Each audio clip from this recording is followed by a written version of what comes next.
Iranian lawmakers have accused France of blackmail during talks on Tehran's nuclear program. Negotiations are at a crucial stage between Iran and 6 world powers.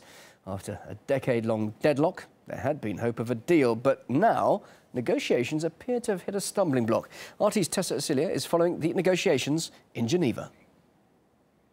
From the very beginning, the skepticism really has been coming from France. In the beginning, they just said that Israel's concerns had to be taken into consideration if any agreement is indeed reached. We know Israel has been very uncomfortable with this, with Netanyahu, the premier of Israel, warning that this is a bad deal. However, right now, France has suggested that there are other conditions that must be met by Iran. One of its main concerns, for instance, is the process in establishing Iran's uranium enrichment. Another demand from France has been suggested by the foreign minister is the halting of the Iraq heavy water reaction. That's something Iran does not want to do.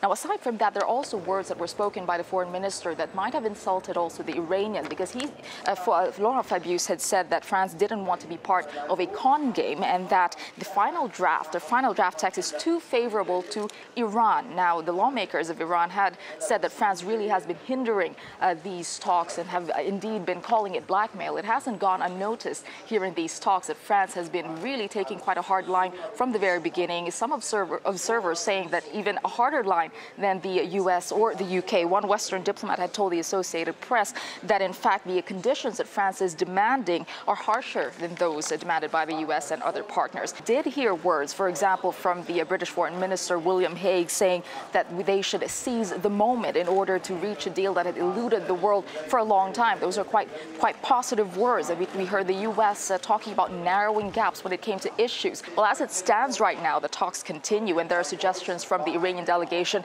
that there could be a resumption of the talks in about 2 weeks' time. And Robert Harneis, a journalist and political analyst based in Strasbourg, says France's position on a deal is dictated by the interests of other players. They seem to take an extreme position all the time, and there are a number of reasons for this. The first is that they are playing good cop, bad cop with the Americans. Obama is suddenly being much more reasonable in his attitude with the Iranians, and the French are out there on the flank saying, oh, you mustn't agree too easily, Israel must be protected, and so on. And in a sense, that's, if you like, playing the game of the Americans so that they can sound more reasonable, the French sound more unreasonable. There is another factor, which is that everybody knows the enormous pressure of the Israel lobby in America. It's not quite so well known that it's pretty considerable in France as well. Well, earlier I spoke to Abbas Aslani. He's from Iran's Fars news agency, who said France is sabotaging a deal with Iran to score points in the region. The news that we get from the diplomats, Western diplomats, is being said that France is opposing the deal which is going to happen among Iran and the P5+1. There are some analysis and some speculations on that why France is opposing this. One is that France has good relations with Israel. France helped Israel to complete building the nuclear plant of Dimona.